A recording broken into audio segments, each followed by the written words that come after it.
아는 지인 회사 이야기다. 이 회사는 평균 재직기간이 10년일 정도로 장기 근속자가 많은 회사이다. 회사가 지방에 있기도 하고 인근 지역 우선 채용을 하고 있는 회사고 일이 많지도 않고 힘들지도 않고 월급도 그냥저냥 잘 나오는 편이라 웬만하면 잘 안 나간다고 한다. 근데 장기 근속자가 많은 회사 특성상 짬밥 좀 찼다고 생각하는 직원이 자기가 임원인 줄 알고 나대는 경우가 좀 있는데 오랜 시간 같이 일한 정이 불은만용이라고 볼 수 있다. 이 회사에도 그런 직원이 한 명 있는데 대놓고 선을 넘지는 않는다. 그저 선을 아슬아슬하게 건드렸다 놨다 해서 그렇지. 이분이 선을 넘은 사건 몇 가지를 들었는데 첫 번째는 법카 내나 사건이다. 보통 회사 점심밥은 회사 재량이라 식대를 지급받건 식사를 제공하던 회사 마음이다. 대부분의 회사가 사규나 근로계약서에 써있다. 이 회사는 식사 제공인 회사였고 보통은 점심시간 1시간 전에 미리 예약하고 다같이 식사 후 회계 담당자가 법인카드로 결제하는 시스템이었다. 근데 어느 날 그분은 뒤늦게 그 메뉴가 너무 먹기 싫어졌다. 보통은 이럴 때 그냥 안 먹던가 혹시 다른 거 먹고 영수증 처리해도 되냐고 물어보고 다른 거 사 먹거나 그냥 다 귀찮아서 다른 거 내 돈 주고 사 먹는데 그분은 바로 인상 팍 쓰면서 오늘은 그거 안 땡기는데 다른 거 먹으러 가요 라고 했고 당연히 예약한 거라 안 된다 했다. 하지만 그분은 포기하지 않았다. 그럼 다른 거 사 먹게 법인카드라도 주세요. 뭐 식당이야 자리만 예약하고 메뉴는 가서 고르는 거라 그럴 수 있다 쳐도 이 회사 법인카드가 한 개라던데? 그래서 사장이 사 먹고 영수증 처리하라고 했다. 근데 그분은 영수증 처리하기 귀찮다며 막무가내로 법카를 달라 했다. 그래서 사장이 개인카드 주고 마무리 지었다. 근데 그분은 오늘 일에서 뭔가를 깨닫고 다음 점심시간부터 몇몇 직원들 모아서 따로 밥 먹겠다고 선언을 했다. 그리고 식대용으로 법인카드 하나 더 발급해달라고 했다. 그 당시 그분의 직급은 대리였다. 아니 직급을 떠나서 용감한 건지 개념이 없는 건지 당연히 사장은 안 된다고 했고 그분은 한 달 가깝게 밥도 안 먹으러 가면서 법인카드 내놓으라고 징징거렸다. 결국 사장이 법카 새로 발급받아서 줬는데 법카로 커피까지 사 먹어서 다시 뺏겼다고 한다. 두 번째는 야유의 장소는 내가 정한다 사건이다. 이 회사 사장은 직원들이랑 뭐 하는 걸 좋아한다고 한다.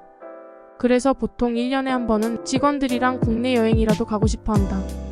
그리고 어느 날 야유의 일정이 잡혔고 그분은 누구보다 빠르게 남들과는 다르게 대표실로 바로 쳐들어가서 자기가 필리핀 카지노 가봤는데 너무 좋다고 필리핀으로 가면 안 되냐고 떼쓰기 시작했다. 사장님은 회사에서 야유회 가는 건데 뭔 도박장 얘기를 하냐 안 된다. 그리고 회사 재정 안 좋아서 이번엔 국내로 갈 거다 라고 했지만 그분은 이미 마음을 굳혔다. 그리고는 하라는 일은 안 하고 필리핀 관광지랑 야유회 계획을 PPT로 만들어서 배포했다. 그렇지만 그 당시 범죄도시2가 개봉했을 때라 동남아에 대한 공포도가 좀 올라간 시기였다. 그래서 다들 필리핀은 좀 무서운데? 라는 반응이었다. 혼신의 PPT가 안 통하자 그분은 다른 전략을 쓰기로 했다. 다른 제안을 극딜하기 시작한 것이었다.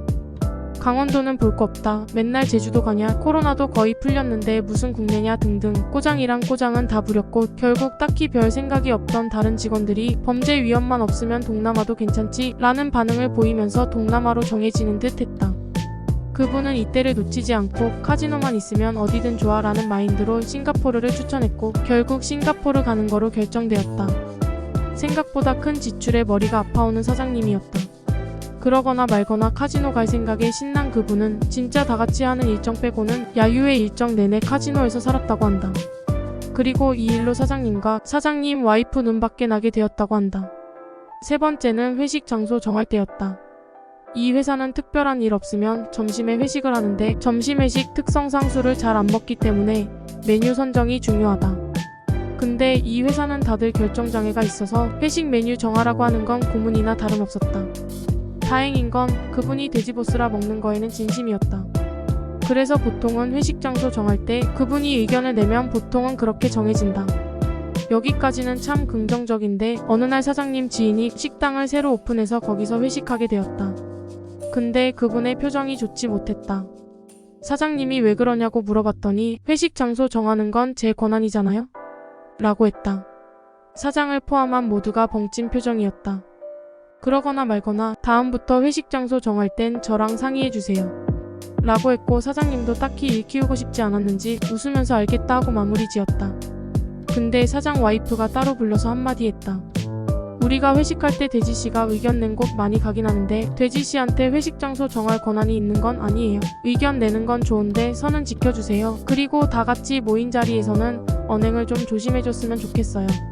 라고 조용히 주의를 줬다. 소문에 의하면 며칠 동안 씩씩거리면서 사장 와이프만 보면 죽일 듯이 노려봤다고 하는데 소문은 소문일 뿐이니 넘어가자. 아무튼 그 일 이후로 회식 장소 정할 때 그분은 삐져서 삐딱하게 사장님이 정하세요.